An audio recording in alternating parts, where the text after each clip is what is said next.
What no doctor told me about bothersome tinnitus but saved my sanity. I'm just going to say this, and I hope I don't offend the medical space, but I think they need a little bit of offending in this area. It's a little bit of constructive criticism, but doctors in this space, not the doctors who specialize in tinnitus. I know some really great doctors who dedicated their lives to helping breakthroughs in habituation and bringing this treatment to the forefront. And those are the heroes. So I'm not talking about those doctors. I'm talking about the doctors who tell people you'll just have to deal with it. You know how devastating that is to say to someone who's in that emotional state? It's it's life-shattering. I mean, and I'm going to paint you a picture of why so that if you're a doctor, you can maybe soften your approach a little bit. When someone's in this state of suffering with a chronic loud ringing in their ears, they feel claustrophobic for one. At least I did. Because the sound source, the ringing is like it's all you in that moment you don't feel like you're going to escape it. You don't feel like you can live with it. Your life is essentially the quality of your life has been diminished so much that it's really all you notice and it's all you hear. And on top of that, if you don't know about habituation, because the doctors don't tell you about it, the ENTs don't tell you about it, they try and sell you something, a $10,000 product. There's no there's no application, at least not until now, that walks you through the habituation steps, literally everything you're supposed to do day by day. That should exist, that should have existed, but didn't exist until I created it. You can pick up a 7-day free trial. But all of this stuff has led to such despair in this space. And it's pushed by doctors that should be do no harm. When you tell someone you just have to live with it and they're in that state, you're doing harm.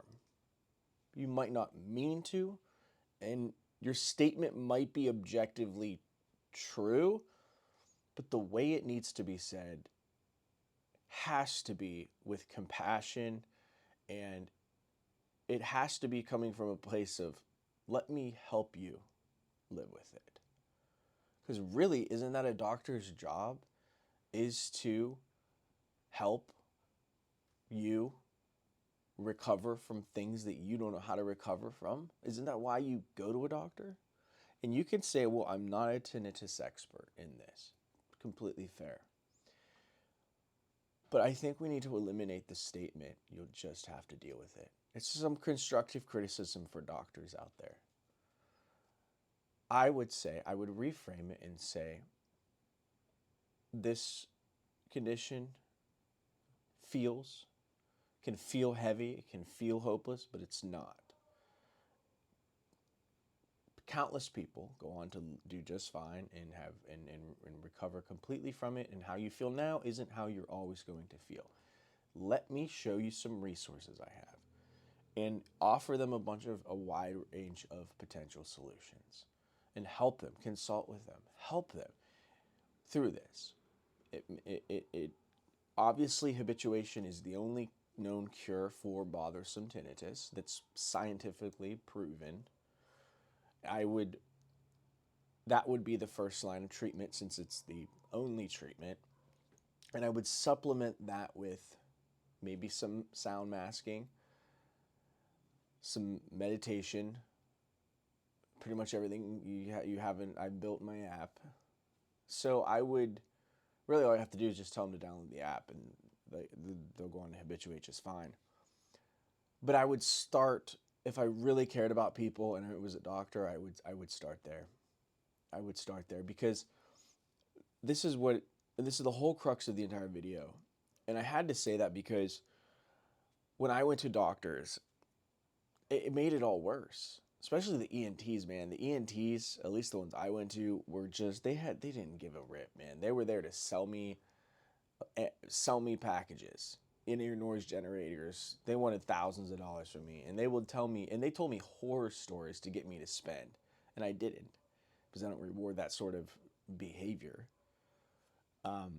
Those are really shady sales tactics. When you're going to use real life horror stories to try and push your product onto a suffering patient, that's not cool, man. Anyway, I've had that experience with doctors, ENTs specifically. So they left a kind of a salty taste in my mouth. I even see ENTs on YouTube channels, pushing supplements, which don't work, by the way, and vitamins, which don't work, by the way, and I'm just like, come on, man, like, this is not helping the space. But all that being said, habituation is the only cure. And having conversations with people where you're like, well, someday there might develop a pill or something, you're just perpetuating their inability to have a neutral disposition towards a tinnitus. You're just playing into their fantasy that someday they might develop a cure. And that really keeps people suffering. I know people don't mean it when they have these conversations, but you go on these forums and it's just these people have been on there for years, and they go back and they're, well, someday there's going to be a cure. Someday there's going to be a surgery or a pill. Someday. And I'm like, bro, the cure exists. It's not what you want to hear, but it does exist. And it's just these echo chambers, these online, really kind of say the same thing that the end result is kind of the same thing when you go to a doctor, right? Because it's basically like this: you go to the doctor hoping for a result, like hoping for some kind of answers. Doctors don't have it. They say you just have to live with it. And people are like, people don't want to hear that. What? No, it's insane. So they go online, they start Googling, and usually the people that are suffering the most, the toxic people, are the loudest. That's true in any sort of space, political, whatever. The most toxic people are the loudest usually. And that's who you're going to come. That's who people come across. They go down the rabbit hole. They get into a Facebook group, which extremely toxic can be, in my experience. They go into a Reddit, Shreddits, and there's just people on there that'll just be, coming in day out, hating, and really these people, the haters, they don't want to get better, man. They really don't really care to get better, because that requires an identity change. They don't want an identity change. It requires surrender. Kidding me? No way, Jose. And so because the doctors don't have the right literature, and they're not pushing habituation as the cure. People go out and search and Google themselves, and this is how they get stuck. This is how they go down the rabbit hole. This is why I make a ton of videos, because the more videos I make telling the truth, the more chances someone has of hearing one of these videos and finding the truth about it and finding the real cure about it and not getting scammed and not spending years and months suffering. That's what drives me. That's the motivation here, because I have to do this because doctors don't do their job when it comes to tinnitus. It's just the facts. And someday, when habituation is the mainstream first line cure for tinnitus, and it's every single doctor is pushing it as first line treatment, which I believe will be absolutely be the case someday. It absolutely will be. I mean, this condition, it affects so many people that it should be, But then, someday like that in a perfect world, people won't have this problem. They won't have to go home and start Googling, because the doctors will tell them a part of their protocol is habituation is the cure. Don't go home and Google, because that's going to emotionally spike you in a negative way, and that's going to perpetuate your suffering. Here's what we're going to do. And lay out the literature for them. Give them the tools. You wouldn't have this. Do you see what I'm saying?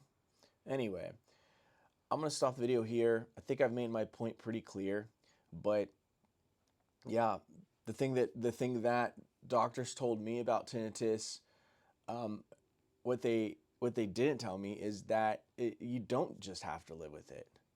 You don't. I don't just live with it, because I'm never aware of it for the majority of the time. Living with it, I haven't had to live with it in a long time, And when what that statement really means, you'll just have to live with it. What people take from that is the current emotional state that I'm in right now, where I am just so distressed and I don't know how I'm going to keep functioning. What you're telling someone when you say you're just going to have to live with it is you're saying that that state is how you're going to be. You're going to have to live with that state. And that's not true. That is not true at all. It's not even remotely true. Like, anyway, the correct way to say is that how you feel right now is not how you're always going to feel. It probably doesn't seem like you can learn to, your brain can learn to filter out and tune out the sound, but it is your brain does have that capability. It's called habituation. It is the natural process that the brain goes through to filter out sounds. And there have been a lot of cases where people have returned to silence back. So let's get you on this journey. You're not always going to feel like that, and I can help you. That's a grounded answer that's grounded in facts. So anyway, I'll talk to you later. Make sure to comment. I love reading the comments. It really helps improve the videos. Check out the app. Free 7-day trial. Helps you on your habituation journey. It's not a miracle cure, but I have developed it based on all of the scientific research that I've read and all the literature that promotes habituation. It holds you accountable. It helps you do the meditations and thought journaling, thought reframing, and everything you need to do. I look forward to making the next video, and until next time, I'll talk to you later. Peace.